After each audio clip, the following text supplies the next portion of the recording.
Boa tarde, sejam todos bem-vindos. Tem alguém chegando pela primeira vez? Que ótimo, seja muito bem-vinda. Então, hoje a nossa palestra, normalmente são palestras, trechos desse livrinho aqui, Fonte Viva, né, que são palestras, como diríamos, evangélicas, né? E essa hoje é uma palestra, como diríamos, biográfica a respeito do Dr. Bezerra de Menezes, que foi um vulto muito, muito importante para o espiritismo, né? E, então, quinta-feira, quem tiver a oportunidade de assistir de tarde, quem vai fazer é a Clóris, e a Clóris, ela é de Ceará, da onde era o Dr. Bezerra, e ela disse que, inclusive, assim, mais ou menos aparentada com ele, né? Então, ela deve ter mais pontos interessantes para trazer para nós, né? Então, é assim, começa, né, a sua vida lá numa cidade pequena do Ceará, Riacho Fundo. Ele nasceu em 29 de agosto de 1831, então essa não é hoje o dia, mas essa a gente considera uma semana, né, dedicada ao Dr. Bezerra. Quem não, mais ou menos não está assim, muito familiarizado vai ver qual que é a grande importância dele para nós, né? Então, ele inicialmente, a sua família tinha posses, ele foi educado, foi muito bem, muito culto, muito preparado, mas aí, em seguida o seu pai teve um revés financeiro e praticamente perdeu tudo. Então, ele já teve o seu primeiro desafio na vida, não é? Conhecendo dificuldades financeiras, né? Mas, apesar disso, ele tinha um sonho de ser médico. E foi daquelas pessoas que foi atrás do seu sonho, né? E a gente imagina isso quando foi. Ele nasceu em 31, quer dizer que deve ter sido ali 1850, por aí. Ele, então, foi para o Rio de Janeiro, a família juntou lá o que era possível, e ele foi para o Rio de Janeiro para concretizar o seu sonho, né? Poucas pessoas fariam isso naquela época, né? Nem agora são poucas, imaginam, naquela época. Mas ele foi. E para conseguir frequentar a faculdade, ele dava aulas particulares. Usava a biblioteca, assim, tudo muito parcimonioso, né? E aí, sobre esse aspecto, tem já algo interessante, que ele, então, um dia, ele estava com 3 meses atrasados do pagamento da pensão onde ele morava. E apareceu um jovem e pediu para ele que precisava de aulas de matemática. E ele ainda pensou, podia dar outras matérias, matemática não é assim, mas como ele precisava muito, ele aceitou, né? E o jovem falou assim, então, eu vou pagar 3 meses adiantado, porque o jovem, né, ficou com medo de gastar, não é, no Rio de Janeiro, né? Só que o jovem nunca mais apareceu. E era exatamente a quantia que ele precisava para pagar a pensão. Na hora ele não entendeu, ele ficou aguardando, foi se preparar, estudar para cumprir a promessa, e só mais tarde, quando ele teve um outro problema financeiro, e a espiritualidade, que aí ele já estava no caminho da espiritualidade, ele falou, será que nós vamos ter que mandar outro aluno de matemática? Aí ele entendeu, né? Mas enfim, ele conseguiu, né, com muita dificuldade, ele conseguiu acabar a sua faculdade com louvor e instalou seu pequeno consultório. Aí é interessante, não sei quem vai assim para o Rio de Janeiro, na Rua da Constituição, lá no centro, tem uma farmácia Cordeiro. Parece que ela está sendo restaurada, porque é um prédio histórico, né? Ali ele, às vezes, atendia e receitava muito, e as pessoas compravam naquela farmácia, né? Vocês vejam, se quem quiser olhar a foto, está numa casa assim já idosa, né? E então lá é uma coisa bem histórica, né? E então ele foi, né, se desenvolvendo muito como médico, já conseguiu logo, logo ter o título do médico dos pobres, porque dos pobres ele não cobrava e ainda ajudava com os remédios. E das pessoas que podiam pagar, ele aceitava o que elas quisessem dar. Era um sistema muito, não era muito promissor o dele, né? Mas enfim, ele foi indo dessa maneira. Aí ele teve um desvio que ele foi para a política. O nosso médico, ele foi, pelo Rio de Janeiro, ele foi vereador e consta ali deputado, não me lembro o nome, dá a impressão que era deputado federal. Vereador, isso em vários lugares consta que era não remunerado, né? E ele foi, se desenvolveu muito bem também nessa área. Ele tinha, as suas propostas eram salário dos médicos, né? Lógico, né? Dos médicos, dos professores.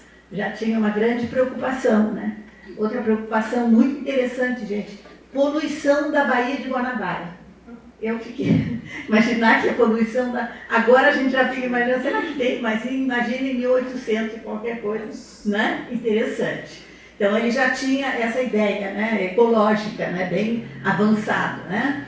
E, além disso, ele também era abolicionista. E ele, então, ele teve muita preocupação com a situação dos ex-escravos, da sua inserção na sociedade. Então, ele tem até um artigo publicado nesse sentido, né? Então, se bem que as ideias dele eram muito adiantadas, né? E muito fraternas, né?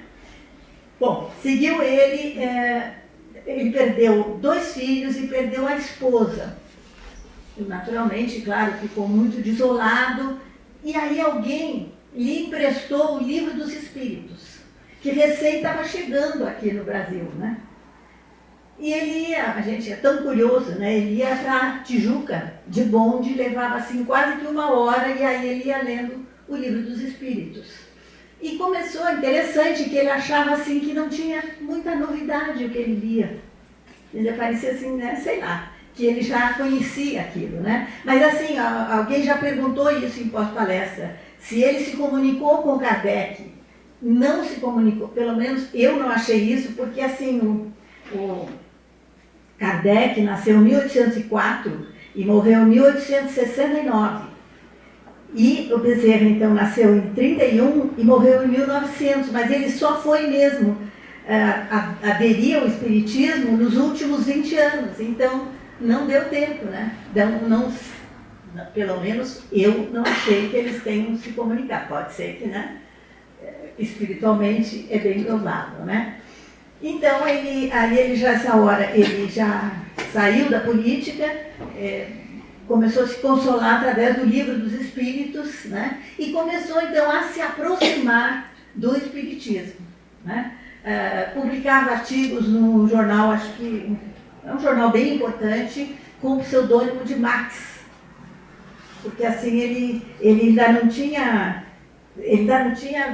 publicado, feito publicamente um comunicado que ele agora era espírita, porque nessa fase, gente, o espiritismo sofria muita perseguição, muito preconceito e perseguição. Aí, para vocês terem uma ideia, o primeiro Código Penal de 1890, ele criminalizava o espiritismo, porque era tudo meio misturado, crendice, tinha muita coisa de adivinhação nessa época, tinha uns espetáculos de mágica. Era uma época assim, né? O plano espiritual estava começando a se revelar e o espiritismo entrou no mesmo pacote e foi criminalizado. Até consta que alguns centros espíritas foram fechados e depois, bem mais tarde, já em 1940, por aí se amenizou essa situação.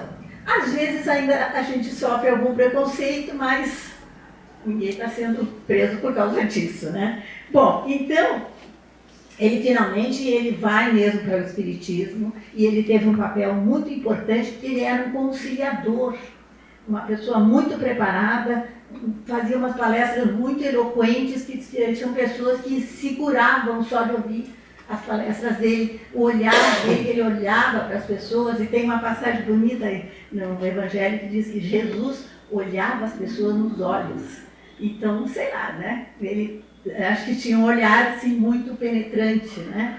E então ele conseguiu também conciliar, porque o espiritismo começando estava tudo muito difuso. Então tinha grupos que só estudavam o Livro dos Espíritos, outros só o Evangelho, e então eram assim, os científicos e os místicos.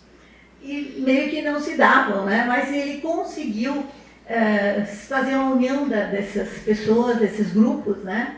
E ele instituiu esse estudo do Livro dos Espíritos, do Evangelho sistemático, como nós temos hoje. Tudo isso nós devemos, né, ao Dr. Bezerra, né?